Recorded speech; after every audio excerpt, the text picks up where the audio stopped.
the feeling's right. Coca-Cola, the one for you. Welcome back to System Breech. Today, we're investigating the greatest mistake in corporate history. In 1985, Coca-Cola deleted its own source code. They replaced a century of tradition with a product the world hated. They called it a blunder. Wall Street called it a disaster. But on this channel, we don't believe in accidents. We believe in systems. And when you look at the data behind the new Coke mystery, you don't see a failure. You see a perfectly executed Trojan horse operation, designed to rewrite the chemistry of a multi-billion-dollar empire while the world was looking the other way. Keep your eyes open. We're about to decompile the most successful disaster ever engineered. I've been drinking Coca-Cola for 30 years, and this ain't it! We want the real thing. Give us back our Coke! Sir, what do you think of the new flavor? In 1985, one of the most powerful corporations on earth did something unthinkable. They killed their most successful product. Not quietly, not gradually, but with a public execution that sent shockwaves through America. It was called the marketing blunder of the century, a colossal, self-inflicted wound, a tale of corporate arrogance so profound it seemed almost unbelievable. For 79 days, the most recognizable beverage in the world vanished, replaced by a formula almost universally reviled. The numbers, the data, the public outcry, it all pointed to one conclusion: a catastrophic error. But what if it wasn't a mistake?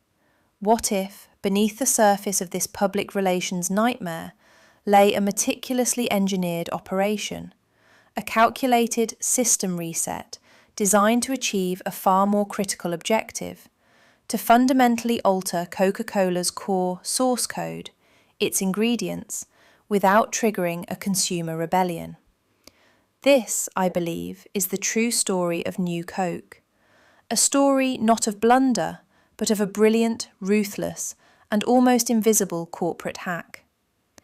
To understand the system breach, we must first understand the system itself. For nearly a century, Coca-Cola wasn't just a drink, it was an American icon. Its secret formula, locked away in a high-security vault, was guarded like state secrets. But by the early 80s, that dominance was under threat. Pepsi, the perennial underdog, was gaining ground. Their Pepsi Challenge campaign was effective, suggesting that, taste-wise, people actually preferred Pepsi. Coca-Cola's internal data confirmed it. They were losing market share, particularly among younger drinkers. This wasn't just a sales dip, it was an existential threat to their brand identity. They felt trapped, unable to change a beloved formula, yet desperate to compete on taste. This was the vulnerability. This was where the system needed a radical intervention. In absolute secrecy, Coca-Cola initiated Project Kansas. Their mission: to develop a new, sweeter formula that could beat Pepsi in blind taste tests. Thousands upon thousands of consumers were brought into testing facilities. They tasted multiple versions of Coke, Pepsi, and the new formula. The results were undeniable. The new, sweeter Coke consistently won. This data was the core justification. It showed a clear preference. The engineers, the marketers, the executives, they all had the hard evidence. This wasn't a gamble, it was a data-driven decision. Or so they wanted us to believe. On April 23, 1985, at a dramatic press conference at Lincoln Center in New York, Coca-Cola CEO Roberto Goizueta declared, "The best just got better." They were confident, they were prepared, they had data. They pulled the plug on the original formula. Overnight, Coke is it became New Coke is it. The system had been entirely overwritten. Initial reactions were mixed but generally positive from the media. They had controlled the narrative, but they had fundamentally miscalculated one crucial variable: the emotional connection people had to the idea of Coca-Cola. The backlash was immediate and ferocious. Phone lines at Coca-Cola were jammed with tens of thousands of angry calls. Letters poured in, some addressed to "Dear Moron" or "Dear You Idiots." Consumers felt betrayed. Petitions were signed. Boycotts were threatened. A group called Old Coke Drinkers of America formed, demanding the return of their beloved beverage. This wasn't just about taste anymore.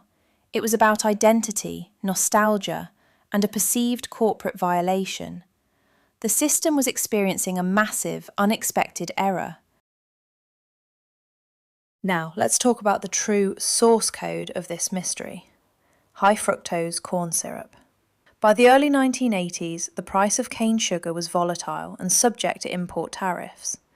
Meanwhile, the price of corn syrup, subsidized by the US government, was plummeting. For a company producing billions of litres of soda, switching sweeteners represented not just millions, but billions in potential cost savings over the long term. This wasn't merely a taste preference, it was an economic imperative. Coca-Cola had already started experimenting with HFCS in some of its products, but the flagship formula, the sacred Coke Classic, was still made with cane sugar in many markets, especially in the US. Replacing that would have been a public relations nightmare, an admission that they were cheapening their iconic product. Unless there was a distraction. A very big, very loud distraction. The conspiracy theory posits that New Coke wasn't meant to succeed. It was a Trojan horse, a calculated decoy. Imagine, you introduce a terrible new product, generate massive public outrage, and then reluctantly bring back the old product, now rebranded as Coca-Cola Classic. The public, relieved and grateful, celebrates the return of their beloved drink. But critically, the new Classic formula now contained HFCS. The switch was made under the cover of the new Coke storm. People were so desperate for the original taste to return, they wouldn't notice, or wouldn't care, that the ingredient list had quietly changed. The system had been breached, altered, and then restored, but not to its original state. While Coca-Cola vehemently denies this conspiracy, stating they returned to the original formula, which, in North America, increasingly meant HFCS sweetened over time, the timing is undeniably suspicious. Their own statements from the era, carefully worded, rarely committed to cane sugar specifically. They used phrases like the original formula, which was true if that original formula had already been adapted for HFCS in other regions or production lines. It's a classic example of corporate doublespeak, a subtle rewiring of language to bypass consumer scrutiny. This wasn't a sudden, radical shift because of New Coke. The company had been slowly phasing in HFCS for years in different markets. But New Coke provided the perfect emotionally charged smokescreen to finalise the transition in the critical US market, where brand loyalty and historical authenticity were paramount. The brilliance of this system breach lies in its psychological manipulation. By taking away something people loved, replacing it with something terrible, and then giving back a slightly altered version of what they originally had, Coca-Cola leveraged human nature. The relief of getting classic back overshadowed any subtle change in taste or ingredients. It reinforced brand loyalty, made consumers feel grateful, and successfully transitioned their product to a cheaper, more stable ingredient profile. It was a masterclass in emotional engineering. On July 11, 1985, Donald Keogh announced the return of the original formula, now rebranded Coca-Cola Classic.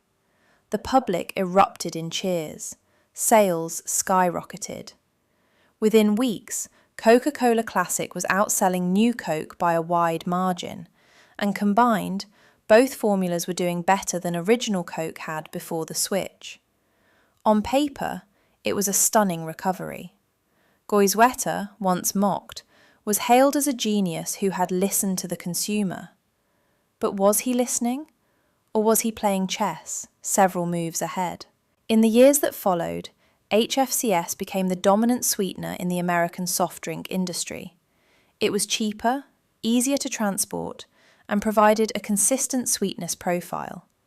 By the early 90s, nearly all major sodas in the US had made the switch. The new Coke disaster had, by either accident or design, paved the way for a massive, industry-wide change in how our food and drinks were sweetened. This move wasn't just about Coca-Cola's bottom line. It fundamentally altered the American diet, contributing to a rise in calorie consumption and sparking ongoing debates about the health impacts of HFCS versus natural sugars. The system of our food supply had been irrevocably altered. The new Coke saga, whether an intentional system breach or a fortuitous mistake, proved one thing. Coca-Cola's brand resilience was unbreakable. They survived a self-inflicted wound that would have crippled any other company. More importantly, it showed the incredible power of emotional connection in consumerism. It also reinforced the idea that corporations, when faced with economic pressures, are willing to take extreme measures, sometimes even at the expense of consumer trust, to optimize their operations. The secret formula was not just about ingredients, it was about control. What lessons does New Coke offer us today? In an era where companies control everything, from our software updates to the repairability of our appliances, the concept of a system reset to serve corporate interests is more relevant than ever. Look at how car manufacturers lock features behind subscriptions, or how tech companies push updates that subtly alter device performance. These are modern manifestations of the same corporate calculus: how to maximize profit and control under the guise of innovation or consumer preference. The New Coke story teaches us to question the narrative, to look beyond the headlines and the official statements. It's a reminder that sometimes the biggest failures are actually stealth operations designed to achieve a hidden objective. The game hasn't changed, only the battlegrounds have shifted, from soda to software, from sugar to data. So, the next time a massive corporation announces a controversial change, remember the ghost of New Coke. Ask yourself, is this truly a blunder, or is it a brilliantly executed system breach? Are we celebrating the return of a beloved product, or are we being distracted while the underlying code of our consumer world is quietly rewritten? The only way to combat these invisible systems is to understand them, to question them, to demand transparency. Because the sweet taste of freedom, just like the taste of your favourite soda, might depend on it. The New Coke saga is a reminder that in the world of global systems, a glitch is often a feature in disguise. Whether it was a genuine panic or a calculated masterstroke to swap cane sugar for corn syrup, the result was the same. The house always wins. Next time you see a new and improved label or a sudden corporate apology, ask yourself, what is the cost of the distraction?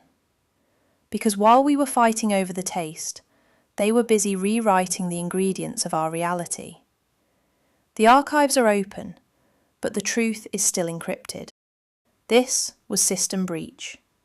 Stay vigilant.